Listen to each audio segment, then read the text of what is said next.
Okay, so I decided to just record. We're almost done with the book that we started in class, and since we can't be in school, I just decided to record it and just post it on here, and that way they can still get some reading in. Okay, so we're on chapter 14 of The Lion, the Witch, and the Wardrobe. As soon as the witch had gone, Aslan said, "We must move from this place at once. It will be wanted for other purposes. We shall encamp tonight at the fords of Bruna." Of course, everyone was dying to ask him how he had arranged the matters with the witch, but his face was stern, and everyone's ears were still ringing with the sound of his roar, so nobody dared. After a meal, which was taken in the open air on the hilltop, for the sun had got strong by now and dried the grass, they were busy for a while taking the pavilion down and packing things up. Before 2 o'clock they were on the march and set off for the northeasterly direction, walking at an easy pace, for they had not far to go.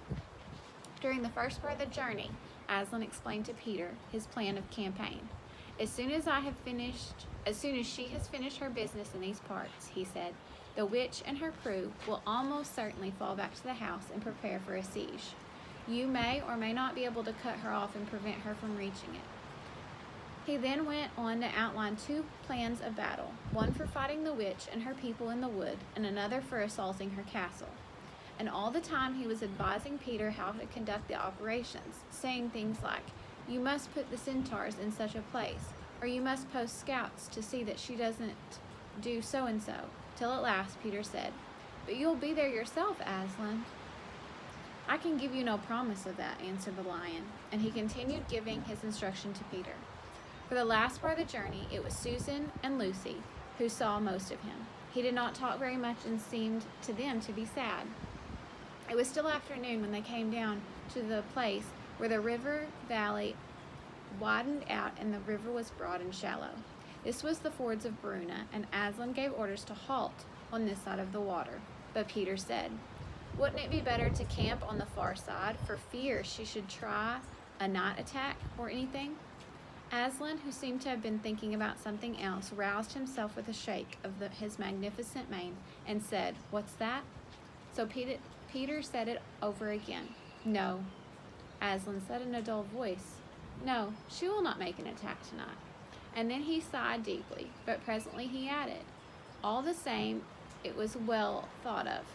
That's how a soldier ought to think, but it doesn't really matter." So they proceeded to pitch their camp.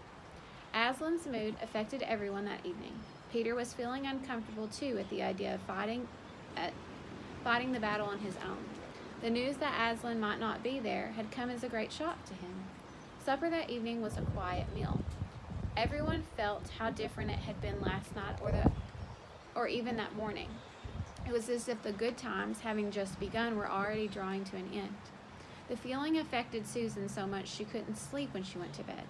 And after she had lain counting sheep, turning over and over, she heard Lucy give a long sigh and turned over beside her in the darkness.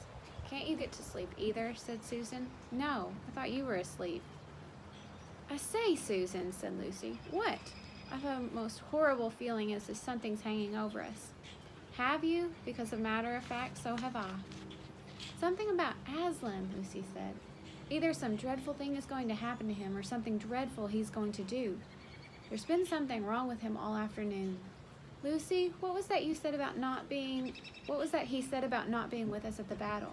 You don't think he would be stealing away and leaving us tonight, do you? Where is he now? Is he in the pavilion? I don't think so. Susan, let's go have a look around. We might see him." "All right, let's. We might just as well be doing that as lying here awake."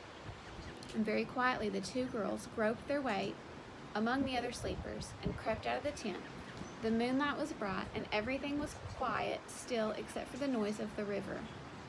Then Susan suddenly caught Lucy's arm and said, "Look!" Over the far side of the camping ground, just where the trees began, they saw the lion slowly walking away from them into the woods, and without a word they both followed him. He led them to a steep slope out of the river valley and slightly to the right, apparently by the same route they had used that afternoon coming in from the hill of the stone table. On and on he led them into the dark shadows and out into the pale moonlight, getting their feet wet with heavy dew. He looked somehow different from the Aslan they knew. His tail and his head hung low, and he walked slowly as if he were very tired. Then, when they were crossing the wide open place, there were no more shadows for them to hide in. He stopped and looked around. It was no good trying to run away, so they went toward him. "Oh, children," he said as they came closer, "why are you following me?"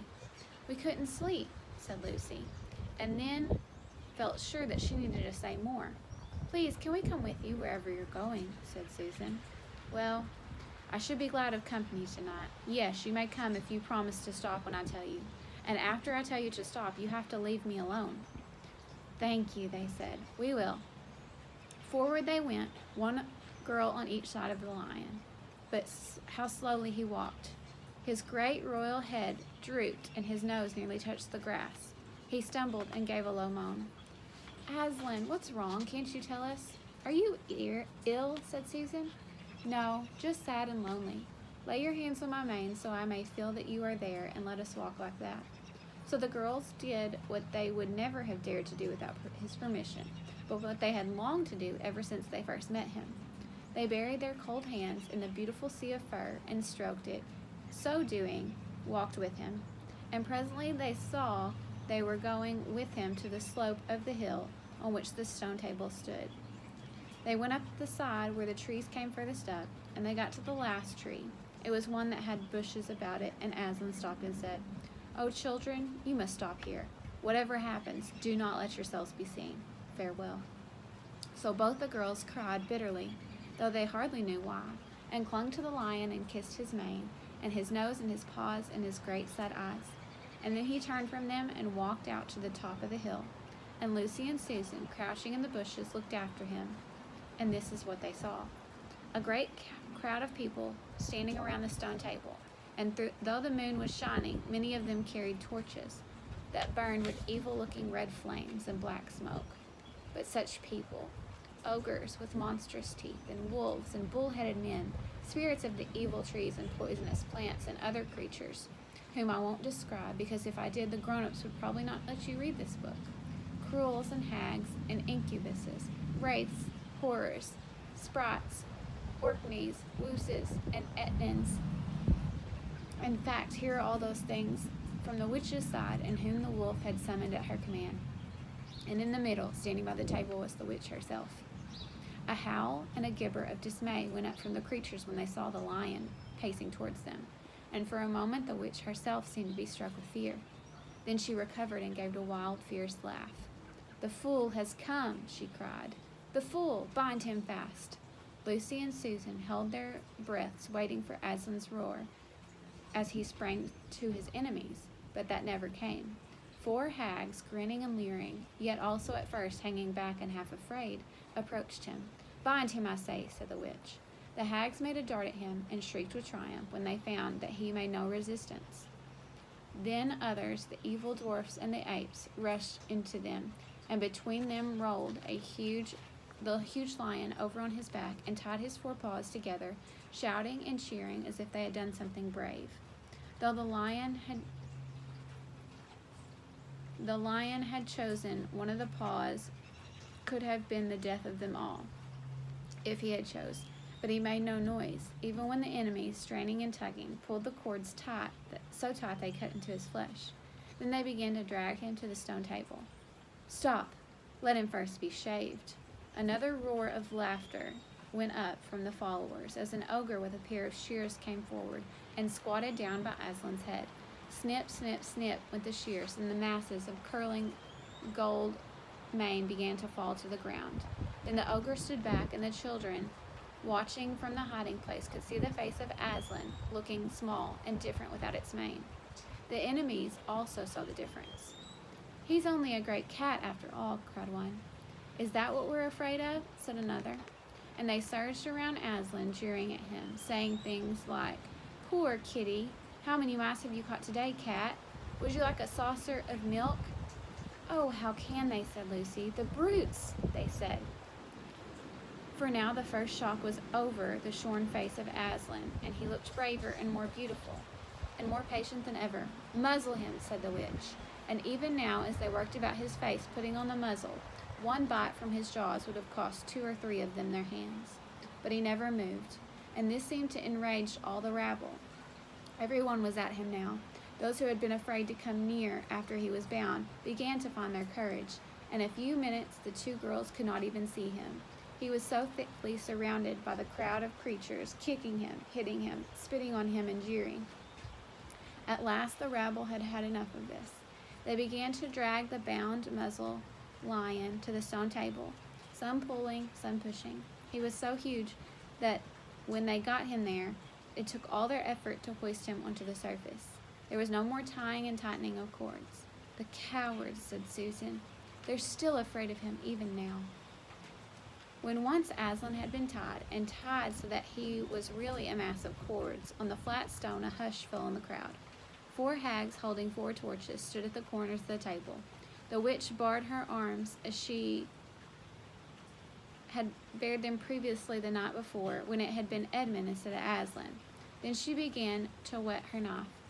It looked to the children with a gleam of torchlight fell on it as if the knife were made of stone and not steel. It was strange and evil shape. And at last she drew near. She stood by Aslan's head. Her face was working and twitching with passion, but his looked up at the sky, quiet, neither angry or afraid, but sad.